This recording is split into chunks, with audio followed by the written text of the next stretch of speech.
Rakk has been a staple in the community here in the Philippines for a while now, from their mice lineup to headphones and even keyboards.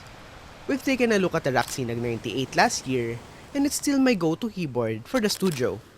This time, we're going the affordable route and reviewing the third iteration of their once popular Kimat lineup. This is the Kimat XT3. Let's take a look at it.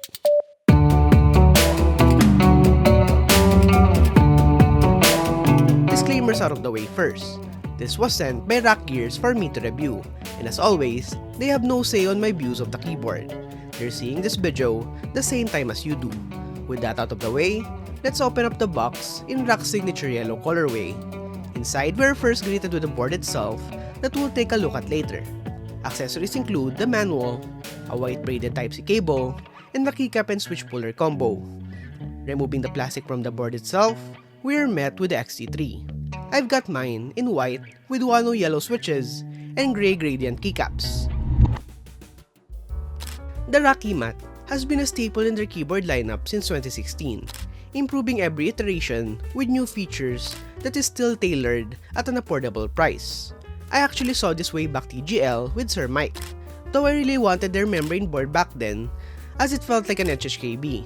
But anyways, going back, this is their third iteration on the lineup, and it packs a lot of modern features, all for 2500 PHP. To start off with, it's a full-size 104-key mechanical keyboard with a knob on the top right beside the status indicators for caps, battery, connection status, and numlock. On the sides, we have a simple wedge design that continues on the front where we see a Rakk logo on the right. To the rear, we have the Type-C port and two switches for Mac and Windows mode as well as a tri-mode. To the back, we see the two-stage rubber feet that conveniently hides the dongle, and to the middle is the RAKK Kimat sticker. On each corner are screws for disassembly, which means this board is less prone to damages when modding as it's held together by screws and nut clips. We'll get to that later, but for now, let's talk about the build quality as it is a plastic board through and through. But don't let that fool you as this feels tough and heavy.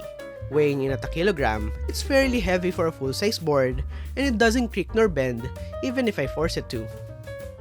Moving over to the PCB, it's thankfully 5-pin hot swap with south-facing LEDs and it's powered by a 4000 mAh battery inside as it is wireless with Bluetooth and 2.4 GHz support. It's not VIA compatible, but Rakk has their own web-based software for this for key mapping, lighting effects, and other settings. It's a feature-packed PCB for sure. Not to mention the addition of the knob. I just wish it was VIA compatible. But hey, that's something they can improve on the next iteration. Moving over, I got no problems connecting it via Bluetooth and 2.4 GHz as well. And with a big battery, I'm sure it's gonna last a long while. As for mounting, you've got your gasket mount with gasket strips flanking the aluminum plate. And yes, this is aluminum, as I also asked Rakk for confirmation. It's just only painted in white for aesthetic reasons.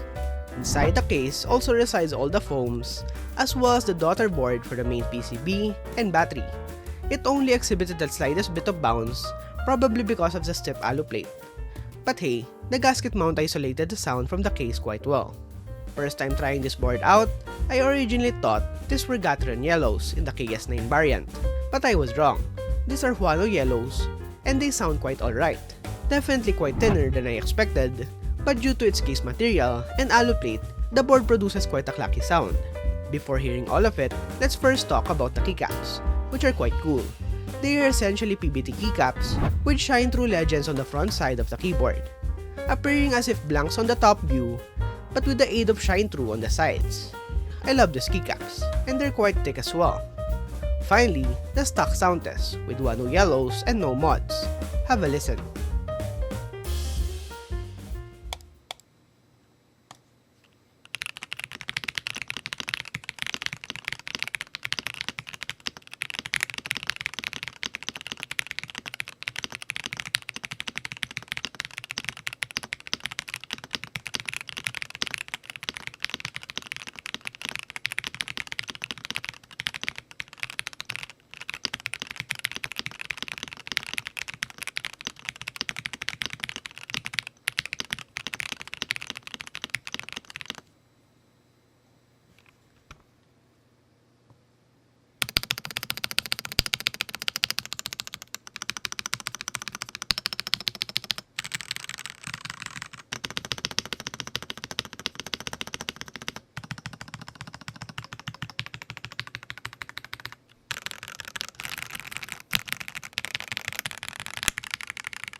I'm quite impressed by the sound of this keyboard.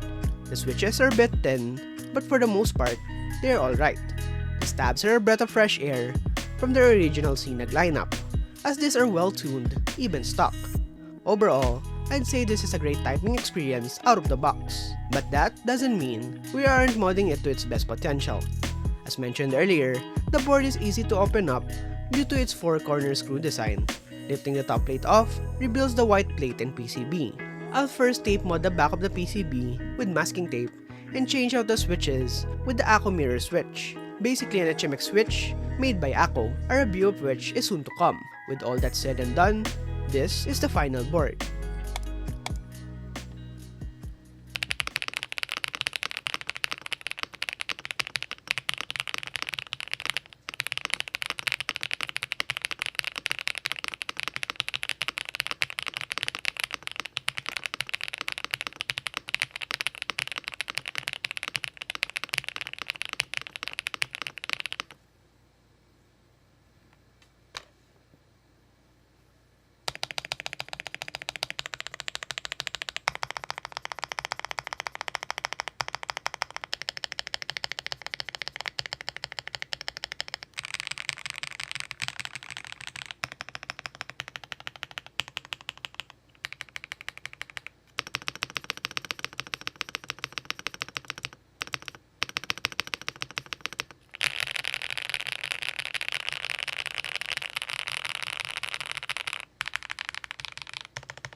In conclusion, for just 2,500 pesos, you can't beat the value for money on this board.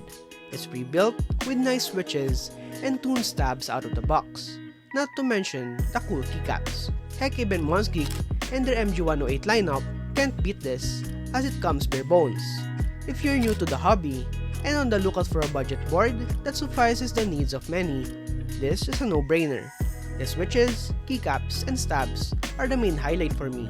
It's pretty great out of the box, and I've got no complaints even for its build quality. The Kimat XT3 is highly recommended. How about you? How would you rate the XT3 compared to its predecessors? Let me know in the comment section below.